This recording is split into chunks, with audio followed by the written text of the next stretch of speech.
MMA guys, we're back on YouTube. I've taken a little hiatus, but I've got a new setup. I've got a face cam.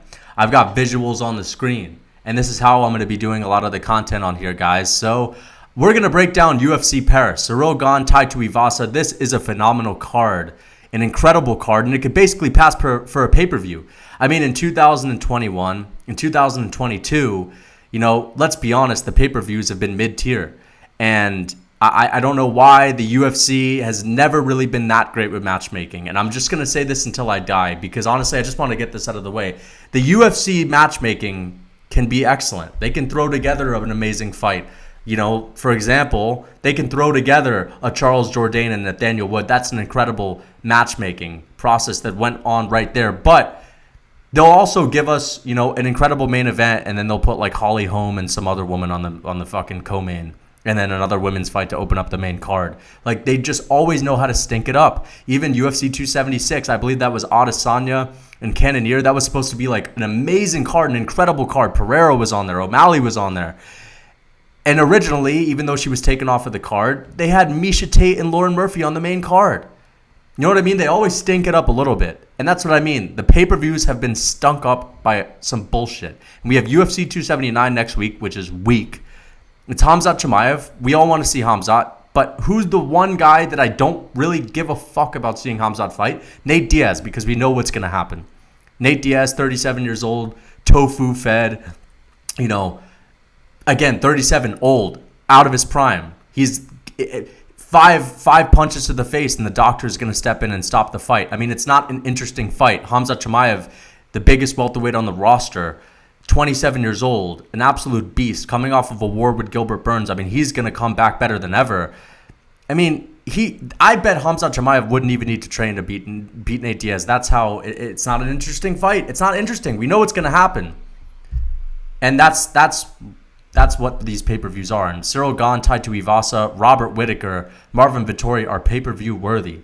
In the most stacked card, they're pay-per-view worthy. I mean, Robert Whittaker fought on the co-main with Khabib. He's fought in many pay-per-view main events before. He's facing Marvin Vettori. This is an incredible fight. Ciryl Gane, Tuivasa, two amazing heavyweights. I want to see them. They're must-see. Ciryl Gane, one of the best strikers in the UFC. Pound for pound, one of the best strikers in the UFC. And then we have Tuivasa, who just knocked out Derek Lewis, who's been on a 5 KO knockout streak. Now, is it competitive? Let's get into it. Let's just get into it. Let's cut through the bullshit. Ciryl Gane is going to mop the floor with Tuivasa. He's going to dance around him and make him look like a big fat panda. That's just what's going to happen. Ciryl Gane is going to get in there and make Tuivasa look like a fool. And guys, I've talked about how, Khamzat is going to bounce back after that, Burns, win. But it was a war. He made many mistakes. He's going to bounce back after that better than ever. Ciryl Gane just beat Francis Ngannou, for crying out loud. He just beat Francis. Okay, we're not talking about Ciryl Gane, who just got knocked out by Francis Ngannou, or he made mistakes. Yeah, he made a couple mistakes here and there, but he won rounds 1. He won rounds 2. Francis couldn't touch him, and he won round 5. We're not even going to get into that, but he won round 5. I mean, Francis did nothing in round 5. So, and we have the same situation with Robert Whittaker. Robert Whittaker, rounds 2, 4, and 5 against Izzy in the rematch. He won. I mean, both of these guys, you could basically just put it this way. We have 2 championship fights. Tuivasa is trying to take the belt off of Ciryl Gane, and Marvin Vettori is trying to take the belt off of Robert Whittaker. I mean, Robert Whittaker should be champ. Ciryl Gane should be champ. But here's where we go wrong. Tuivasa hasn't earned a title shot yet. Now, he's going up against the best heavyweight in the world lineally because he just beat Francis. And as I said, it's going to be a wash. Now, Marvin Vettori is a good fighter. He's good at everything. He's got amazing cardio. He's tough as nails. He's got the best fucking chin in the UFC.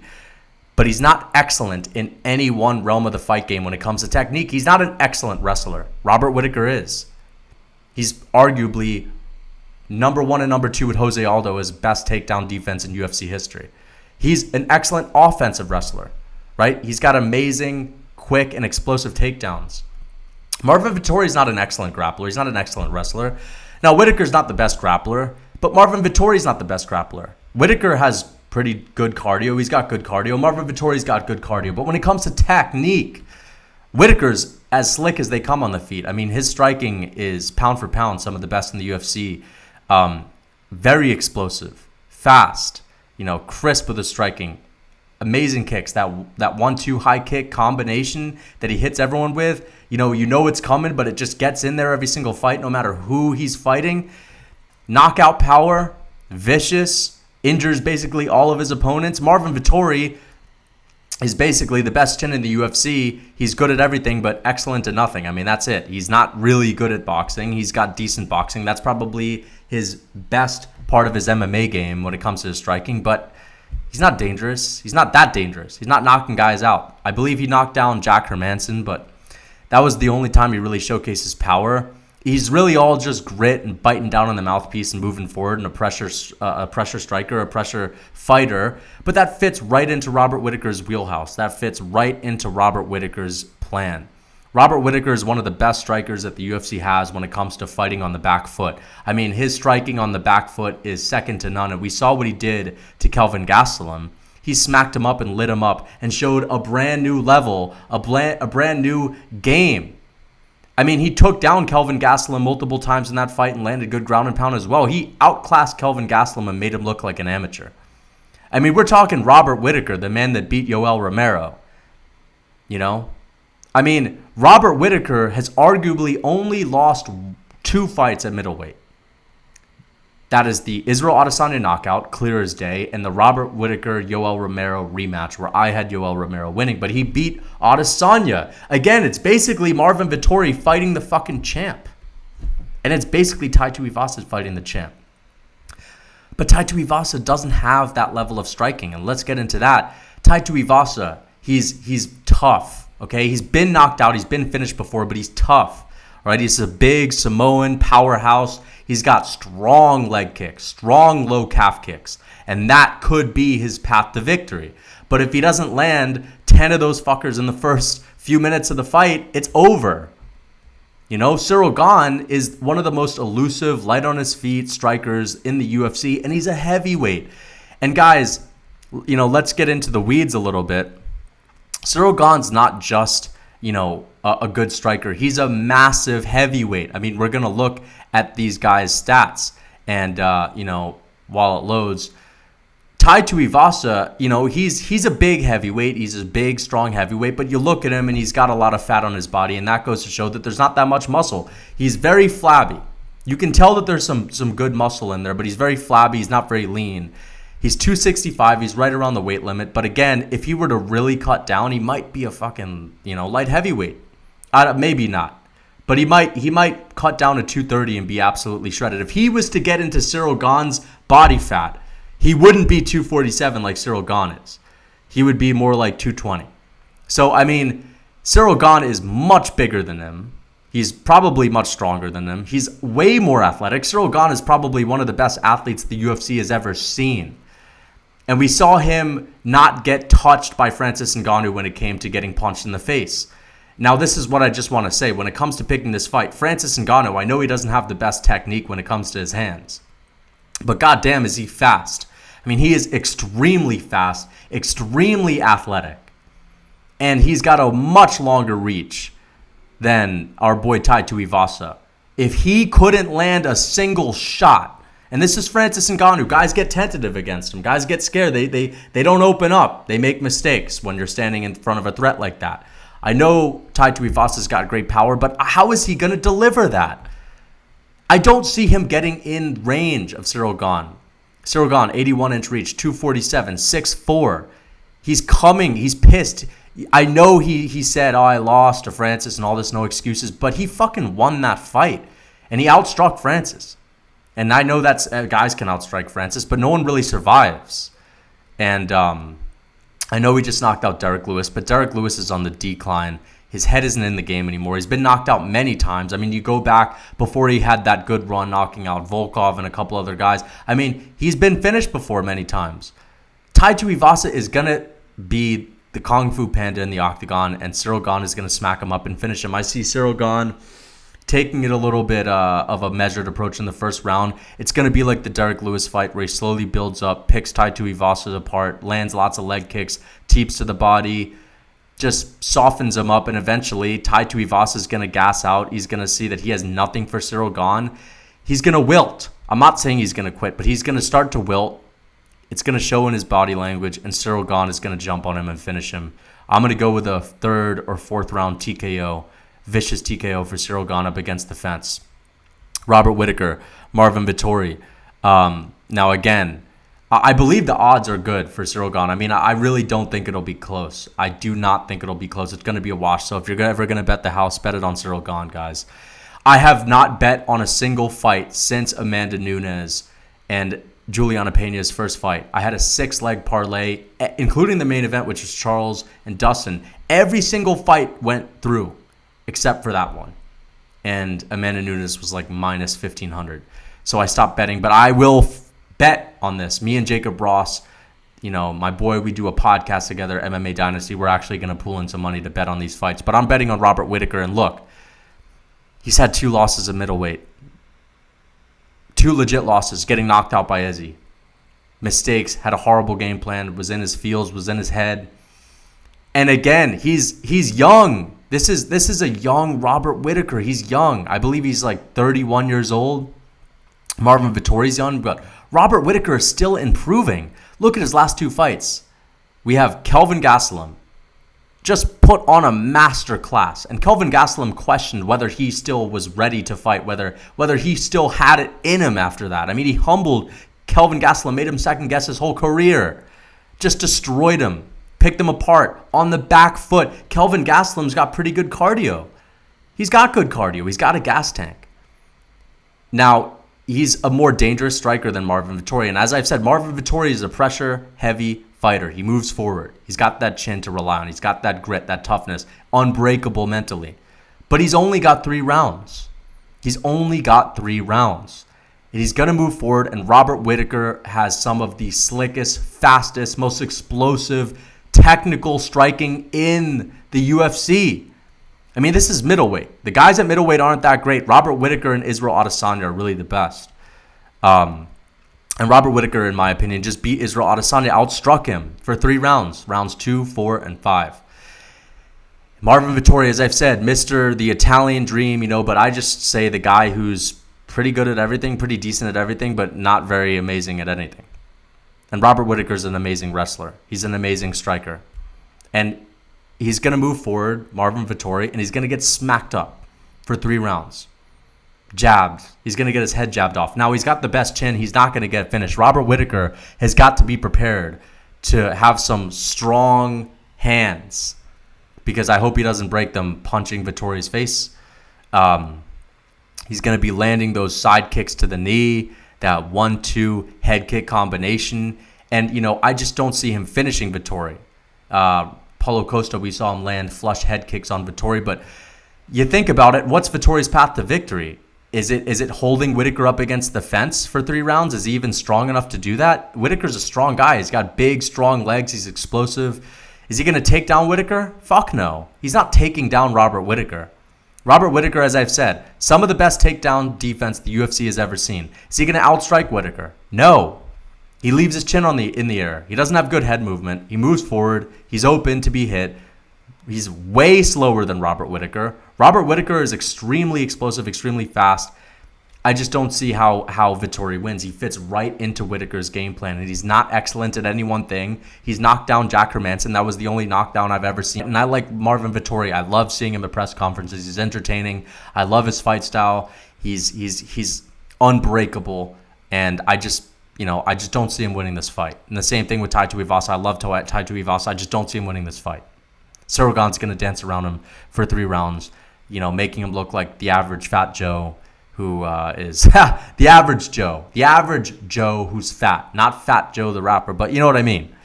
Alessio Di Chirico, head kick, knockout. He knocked out Joaquin Buckley when Joaquin Buckley was coming off of that crazy knockout. And then he got head kicked himself and knocked out. But I'm going to go with... I'm gonna be honest. I don't really have a good pick for this fight, but I'm gonna go with Roman Kopylov. I'm going to go with Nasrat Haqparast over John Makdessi as well. I'm going to go with Nasrat. I think he's got pretty decent boxing. He got lit up by Bobby Green, though. Bobby Green, again, one of the most underrated strikers in the lightweight division in general. So there's no shame in losing to Bobby Green. But, I don't know if this is even on the fucking main card, but Charles Jourdain and Nathaniel Wood is an incredible fight. Now, this is where the matchmakers get it right, because Nathaniel Wood is coming off of an amazing win at UFC. What was that? I believe that was UFC London, and Charles Jourdain is coming off of a great win against Shane Burgos, which I saw live, and he beat the brakes off of Shane Burgos at UFC Long Island. He beat the brakes off of him.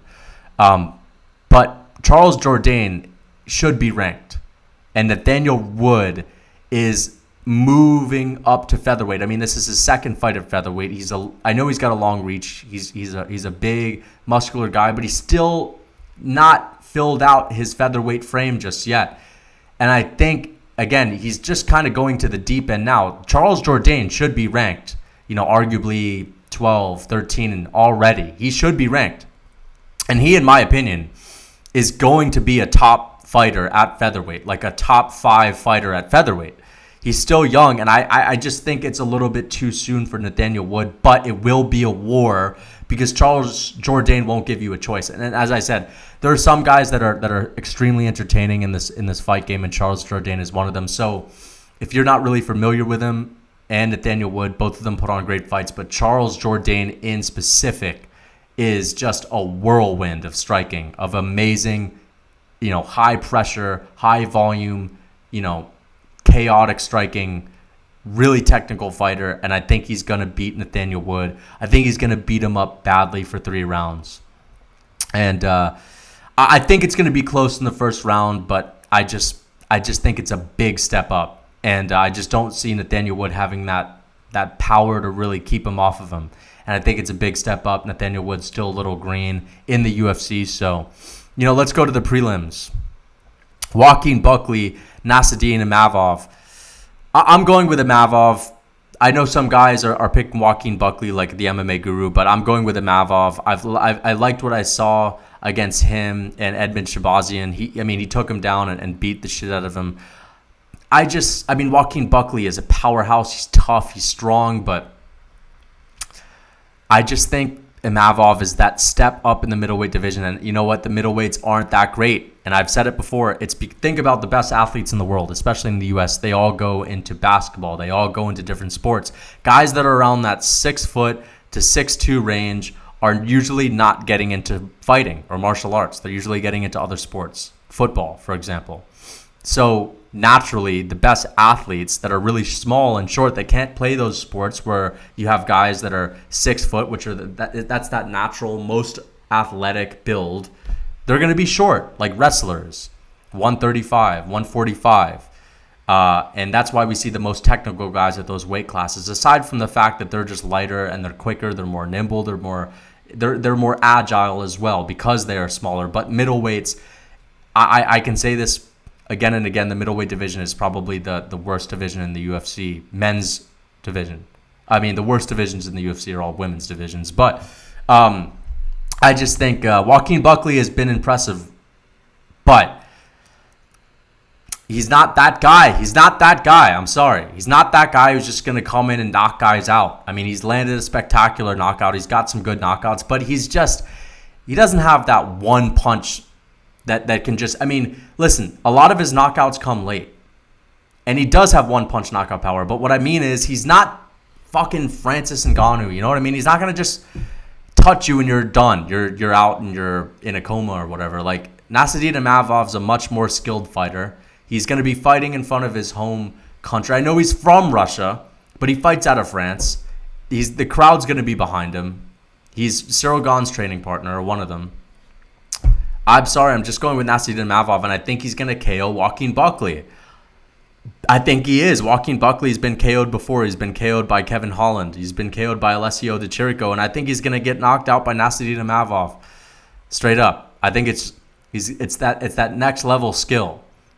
But, I like this card a lot. Cedric Doumbé was supposed to be on here. But anyway, guys, what do you think about this card? I think it's an excellent card. Again, I can't wait to see Robert Whittaker and Marvin Vettori. I can't wait. You know, we don't see these guys fight that often. And Ciryl Gane and Tuivasa, you know, I just can't wait for this card. It's this Saturday. I'm hyped. And I'm going to do individual breakdown videos very soon. So, guys, like and subscribe. You know, I'm back on YouTube. I'm back to being active. Let's get this going.